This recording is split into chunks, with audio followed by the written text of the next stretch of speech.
Hello students, welcome to my YouTube channel. पहले मैंने chapter start किया था बॉटनी का, कोशिका जीवन की इकाई, cell the unit of life. तो इस चैप्टर में कुछ इम्पोर्टेंट टॉपिक थे जो बच गए थे, मैंने छोड़ दिए थे, आगे चैप्टर स्टार्ट कर दिया था। तो आज इसको फिर से रीस्टार्ट करेंगे और वो जो बचे हुए टॉपिक है उनको कवर करेंगे, पूरा एनसीईआरटी हम पढ़ेंगे। ओके, तो लेट्स बी स्टार्ट। आज हम पढ़ने वाले हैं राजधानी वैक्यूल और सूत्रकणिका यानी माइटोकॉन्ड्रिया। ये दो चीज़ें आज हम कवर करेंगे। तो पहले देख लेते हैं कि राजधानी वैक्यूल क्या होती है। इसके बारे में आपको 3-4 पॉइंट बता रही हूँ, उनको अच्छे से सुनना आपको। ओके, पॉइंट नंबर 1 कि पादप कोशिका में ये एक बड़ी संरचना होती है। जो राजधानी है वो पादप कोशिका में एक बड़ी संरचना है। पॉइंट नंबर 2 की बड़ी संरचना कैसे हुई, क्योंकि ये पादप कोशिका में 90% स्थान घेरती है, यानी पूरी जो पादप कोशिका है उसका 90% राजधानी ही बनाती है। 3 नंबर पॉइंट है इसकी डेफिनेशन। तो कोशिका द्रव्य के अंदर झिल्ली से घिरी हुई संरचना को राजधानी कहते हैं।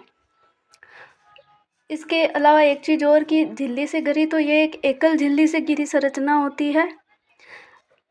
इस झिल्ली को हम बोलते हैं टोनोप्लास्ट। नीट में ये पूछा गया क्वेश्चन है, टोनोप्लास्ट क्या है? तो ये है राजधानी की एकल झिल्ली, बाहरी एकल झिल्ली राजधानी की। तो ये इतनी बड़ी संरचना है, इसका काम क्या है? तो ये जो पादप कोशिका में जितना भी वेस्ट होता है, उत्सर्जित पदार्थ होते हैं, वो इस रिक्तिका में खाद्य राजधानी और संकुचनशील रिक्तिका, दो टाइप की होता है, उनमें चला जाता है। तो दो टाइप की हो गई, खाद्य राजधानी और संकुचनशील रिक्तिका। तो खाद्य का मतलब तो सीधा ये कि ये भोजन का संग्रहण कर रही है। दूसरी है संकुचनशील, तो ये अमीबा में प्रेजेंट होती है और ये उत्सर्जन में सहायता करती है, साथ में ये परासरण नियमन यानी ऑस्मो रेगुलेशन का भी काम करती है। जो खाद्य रिक्तिका है वो भी अमीबा में प्रेजेंट होती है, दोनों अमीबा में प्रेजेंट होती है। तो अब स्टार्ट करते हैं एनसीईआरटी। वैसे तो मैंने बता दिया है पूरा। तो कोशिका द्रव्य में झिल्ली द्वारा घिरी जगह को राजधानी कहते हैं। ये पूरा सेल है, इसमें ये पूरा कोशिका द्रव्य है, इसके अंदर ये रिक्तिका बनी हुई है। देख लो इतनी बड़ी बनाई है, मतलब ये 90% स्थान यहाँ पे घेर रही है।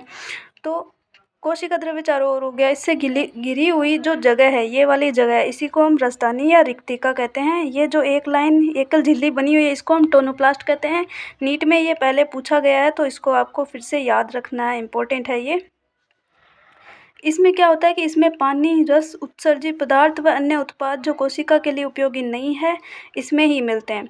पानी हो गया, रस हो गया, उत्सर्जित पदार्थ और अन्य उत्पाद जो कोशिका के लिए उपयोगी नहीं है, यानी उत्सर्जित पदार्थों को ये संग्रहित करती है।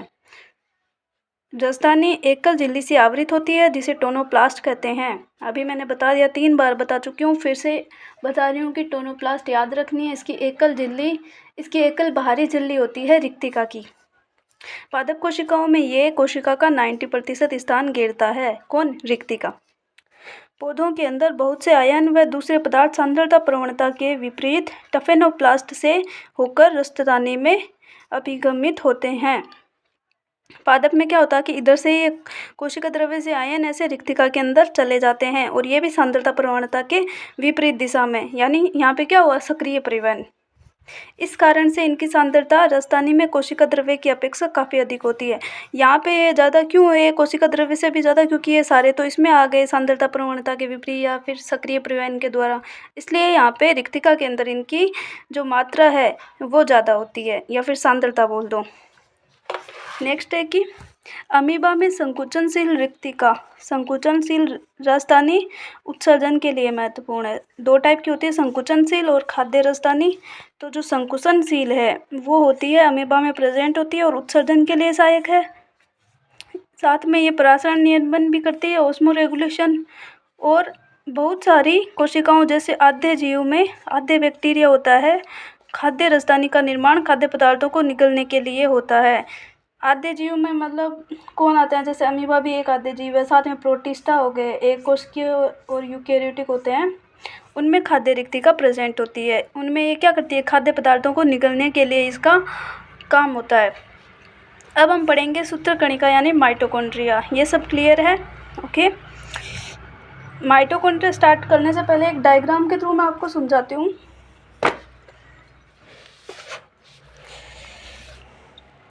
ये हमारा माइटोकॉन्ड्रिया की संरचना। माइटोकॉन्ड्रिया दोहरी झिल्ली युक्त तो कोशिकांग है, क्योंकि इसमें दो झिल्लियाँ बनी हुई है, एक ये और एक ये। बाहरी वाली को बोलेंगे बाह्य माइटोकॉन्ड्रियल झिल्ली, अंदर वाली को बोलेंगे आंतरिक माइटोकॉन्ड्रियल झिल्ली। बीच में जो जगह बनी हुई है उसको बोलेंगे माइटोकॉन्ड्रियल झिल्ली अवकाश। ठीक है। अब इसके अंदर बीच में फ्लूइड प्रेजेंट होता है, उसमें बहुत सारी चीज़ें प्रेजेंट होती है, जैसे डीएनए, आरएनए, जो भी राइबोसोम वगैरह। तो इसे हम बोलते हैं आधात्री या फिर मैट्रिक्स। अब क्या है कि इस माइटोकॉन्ड्रिया की ये आंतरिक झिल्ली है, ये अंदर की साइड में ऐसे फोल्डेबल होके एक अंतर्वलन बना रही है, जिसे हम बोलते हैं क्रिस्टी। उंगली नुमा उभार जिसे बोलते हैं, ये उंगली नुमा उभार के जैसे हैं, इन्हें क्रिस्टी बोला जाता है। अब क्या है कि माइटोकॉन्ड्रिया के अंदर ये ऐसे इस टाइप का डीएनए प्रेजेंट होता है, जिसको सर्पिलाकार राउंड डीएनए होता है ये। ओके। साथ में इसमें आरएनए भी प्रेजेंट होता है, राइबोसोम भी इसमें अंदर आधात्री में प्रेजेंट होते हैं। तो ये तीनों चीज़ें प्रेजेंट है, इसका मतलब इसे हम बोलेंगे अर्ध स्वायत्त शासी अंग। बहुत इंपॉर्टेंट है। डीएनए, आरएनए और राइबोसोम तीनों साथ में प्रेजेंट है, मतलब कि अर्ध स्वायत्त शासी अंग है। माइटोकॉन्ड्रिया एक अर्ध स्वायत्त शासी अंग है। इसके बाद की इसकी आंतरिक झिल्ली में कुछ ऐसी संरचना पाई जाती है, इसे हम बोलते हैं ऑक्सीसोम। इसमें ऑक्सीसोम हम देख रहे हैं, इसे दो पार्ट है। इसका ऊपर वाले जो गोला है इसको हम बोलेंगे F1, और जो नीचे जो डंडी है उसको बोलेंगे F0। जो F1 है ये ऊपर वाला, ये क्या करता है, ये ऊर्जा बनाने का कार्य करता है। माइटोकॉन्ड्रिया ऊर्जा बनाता है, आपको पता होगा ना, इसलिए इसको power house of the cell कहा जाता है। तो इसमें ऊर्जा बनाने के लिए कुछ होना भी तो चाहिए, तो यहाँ पे ऊर्जा कौन बनाता है, ये F1 इसका ऑक्सीसोम का पार्ट बनाता है। और दूसरा जो F0 है, ये क्या करता है, ये F1 को माइटोकॉन्ड्रिया की आंतरिक झिल्ली से जोड़ता है। ये यहाँ पे जो F1 है इसको माइटोकॉन्ड्रिया की झिल्ली से जोड़ने का काम करता है, आंतरिक झिल्ली से जोड़े रखता है। ये आपको क्लियर हो गया। अब हम पढ़ेंगे एनसीईआरटी। ओके। सूत्रकणिका को जब तक विशेष रूप से अभिरंजित नहीं किया जाता तब तक सूक्ष्मदर्शी द्वारा इसे आसानी से नहीं देखा जा सकता। मतलब माइटोकॉन्ड्रिया इतना ज़्यादा छोटा है कि जब तक हम इसको कलर नहीं करेंगे तब तक हम इसको सूक्ष्मदर्शी के द्वारा देख ही नहीं सकते, इसलिए इसको पहले कलर किया जाता है। और बालों को कलर करते हो तो डाई यूज करते हो ना, तो उस टाइप से इसमें कलर करने के लिए एक आती है डाई, जिसको बोलता है जेनस ग्रीन बी। ये उतना ज़्यादा है नहीं लेकिन इम्पोर्टेंट है। जेनस ग्रीन बी बोला जाता है इसको, इसके द्वारा माइटोकॉन्ड्रिया अभिरंजन होता है। प्रत्येक कोशिका में सूत्रकणिका की संख्या भिन्न भिन्न होती है। जो प्रत्येक कोशिका होती है या फिर हर एक जीव की कोशिका होती है, उसमें सूत्रकणिका की संख्या अलग अलग होती है। जैसे हम माने कि अंगुली है हमारी, तो अंगुली के अंदर उतनी ज़्यादा माइटोकॉन्ड्रिया की संख्या नहीं होगी जितनी हमारे शोल्डर के अंदर होएगी, क्योंकि शोल्डर से हम ज़्यादा वजन उठा सकते हैं। जैसे लड़कों जिम जाते हो ना, तो जिम में मतलब वर्कआउट करते हो बाइसेप्स ट्राइसेप्स, तो वहाँ पे हमें जो मसल्स होती है उनको एनर्जी की ज़्यादा नीड रहती है। कोई भी वेट उठाने के लिए हाथ अंगुली बाद में काम आएगी, पहले हमारा पूरा हाथ काम में आता है। तो वहाँ पे कोशिकाओं में माइटोकॉन्ड्रिया की संख्या ज़्यादा होगी बजाय दूसरी जगह के। हमारी जैसे फेस की कोशिकाएं, उनमें तो बहुत कम होएगा, क्योंकि उनको इतना फंक्शन की ज़रूरत नहीं है ना ऊर्जा की।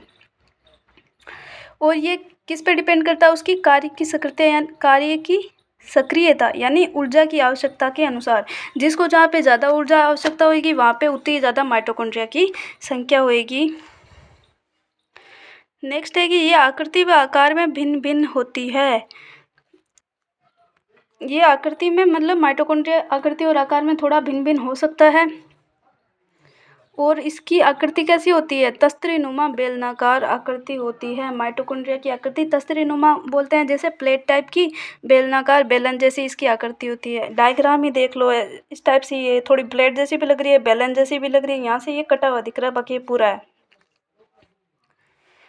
इसका लंबाई कितना है, इधर ही लिखा देखो साइड में, लंबाई इसकी 1.0 से 4.1 माइक्रोमीटर और चौड़ाई इसकी है 0.2 से 1.0 माइक्रोमीटर।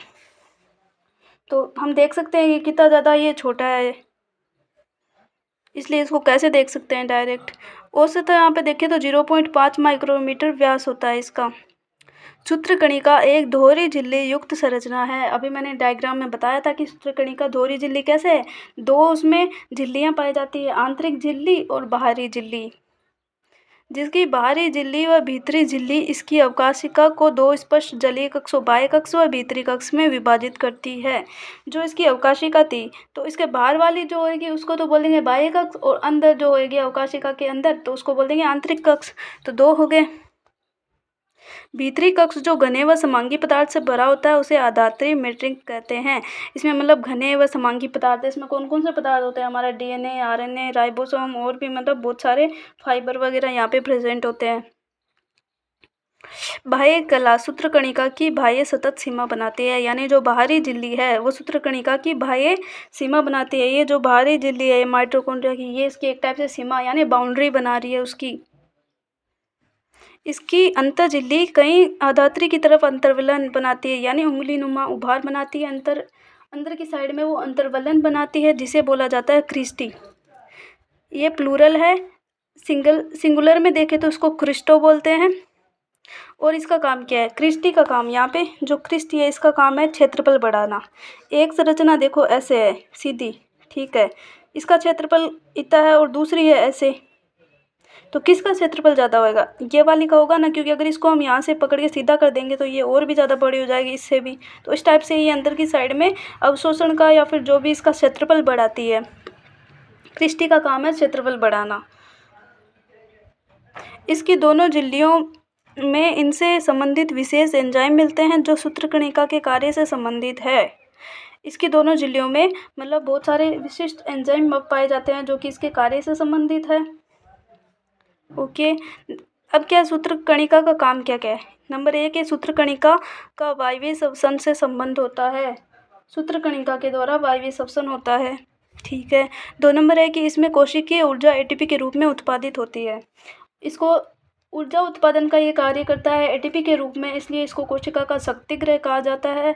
और जो ऊर्जा है, हम कुछ भी खाएंगे तो हमें क्या मतलब पैसे की ज़रूरत पड़ेगी, तो अब माइटोकॉन्ड्रिया इसको ऊर्जा बनाने के लिए पैसे की ज़रूरत पड़ेगी, यानी ये किसको खाता है? एटीपी के रूप में, फिर इसको खर्च करके खाएगा। तो एटीपी इसको हम बोल सकते हैं कोशिका की मुद्रा। कोशिका की मुद्रा बोला जाता है एटीपी को। ये बहुत इंपॉर्टेंट है, यहाँ से क्वेश्चन पुटअप हो सकता है। इस कारण से सूत्रकणिका को कोशिका का शक्तिगृह यानी power house of the cell कहा जाता है। सूत्रकणिका के आधात्री में एकल वृत्ताकार डीएनए अणु, कैसा डीएनए? एकल वृत्ताकार या फिर सर्पिलाकार डीएनए प्रेजेंट होता है। ये भी याद रखना है कि किस टाइप का एकल वृत्ताकार डीएनए अणु, और कुछ आरएनए राइबोसोम 70S टाइप का राइबोसोम यहाँ पे पाया जाता है। और साथ में प्रोटीन संश्लेषण के लिए आवश्यक घटक कौन सा? राइबोसोम। राइबोसोम भी यहाँ पे पाया जाता है, इसलिए हम इसको अर्ध स्वायत्त शासी अंग कहते हैं। क्योंकि इसमें क्या क्या पाया जाता है? क्योंकि माइटोकॉन्ड्रिया में यहाँ पे आधात्री में डीएनए, आरएनए और राइबोसोम पाया जाता है, इसलिए इसको अर्ध स्वायत्त शासी अंग सेमी ऑटोनोमस बॉडी कहा जाता है। सूत्रकणिका विखंडन द्वारा विभाजित होती है। ये लाइन बहुत बहुत इम्पोर्टेंट है, यहाँ से क्वेश्चन जरूर पुटअप हो सकता है। किसके द्वारा सूत्रकणिका विभाजित होता है? माइटोकॉन्ड्रिया का विभाजन कैसे होता है? तो इसका है फिजन या फिर विखंडन विधि द्वारा। इसको असूत्री विभाजन बोला जाता है, जिसमें केंद्र का विभाजन नहीं होता, असूत्री विभाजन। आगे मैंने वैसे तो पढ़ा दिया है कोशिका विभाजन वाला चैप्टर, उसमें भी आप देख लोगे कि असूत्री विभाजन किसे कहते हैं, जिसमें केंद्र का विभाजन नहीं होता, ऐसे ही विभाजन हो जाता है। तो इसे सूत्रकणिका विखंडन, सूत्रकणिका यानी माइटोकॉन्ड्रिया का विभाजन होता है विखंडन विधि द्वारा। ऐसे यहाँ पे माइटोकॉन्ड्रिया ये ख़त्म हो गया। थोड़ा डायग्राम देख लेते हैं फिर से याद रखने के लिए। तो माइटोकॉन्ड्रिया में दो झिल्ली यानी ये दोहरी झिल्ली से बनी संरचना है। बाह्य झिल्ली है वो सीमा बनाती है, आउटर कवरिंग बनाती है। आंतरिक झिल्ली जो अंतर्वलन बनाती है जिसे क्रिस्टी कहते हैं, क्रिस्टी क्षेत्रफल बढ़ाने का काम करती है। बीच में इनके अवकाश होते हैं जिसको अंतर झिल्ली अवकाशिका कहते हैं या फिर माइटोकॉन्ड्रियल झिल्ली अवकाश बोला जाता है। बीच में इसमें आधात्री होती है जिसमें डीएनए, आरएनए और राइबोसोम होता है, इसलिए इसको अर्ध स्वायत्त शासी अंग कहा जाता है। Power house of the cell बोला जाता है इसे, क्योंकि ये ऊर्जा निर्माण में सहायता करता है। ऊर्जा कैसे बनाती है? अभी मैंने डायग्राम पहले नोटबुक में दिखाया था, उसमें था कि ऑक्सीसोम में जो F1 पार्ट है वो ऊर्जा बनाने का काम करता है और F0 पार्ट था वो उसको आंतरिक झिल्ली से जोड़े रखने का काम कर रहा था, किसको, F1 से। इसके अलावा देखें तो माइटोकॉन्ड्रिया है जो यूकेरियोटिक कोशिका में प्रेजेंट होता है। जो प्रोकैरियोटिक कोशिका थी, प्रोकैरियोटिक कोशिका में मैंने एक चीज़ पढ़ाई थी, याद आया कि जीवाणु वाली, उसका डायग्राम बनाया था। उसमें मैंने एक चीज़ पढ़ाई थी, मिजोसोम माइटोकॉन्ड्रिया के समान कार्य करता है। तो माइटोकॉन्ड्रिया के समान अंग कौन सा है, मिजोसोम। प्रोकैरियोटिक कोशिका में मिजोसोम। यूकेरियोटिक में ये प्रेजेंट होता है। लंबाई चौड़ाई हमने पढ़ ली, 1.0 से 4.1 माइक्रोमीटर लंबाई का होता है। व्यास 0.2 से 1.0 माइक्रोमीटर। अर्धस्वायत्त अंग बोला जाता है। तस्त्रिनुमा एवं प्लेट बेलनाकार इसकी संरचना होती है। और कोशिका में आवश्यकता के अनुसार माइटोकॉन्ड्रिया की संख्या अलग अलग होती है। विभाजन ये खंडन विधि द्वारा, जिसको फिजन बोला जाता है। साथ में असूत्री विभाजन होता है एमाइटोसिस के द्वारा। और सर्पिलाकार और दोहरी श्रृंखला का इसमें डीएनए प्रेजेंट होता है। अगर लेक्चर समझ आया तो प्लीज़ वीडियो को लाइक, शेयर और सब्सक्राइब ज़रूर कीजिए। और ये भी बता दीजिए कि नेक्स्ट आपको क्या पढ़ना है। Okay, thank you, bye.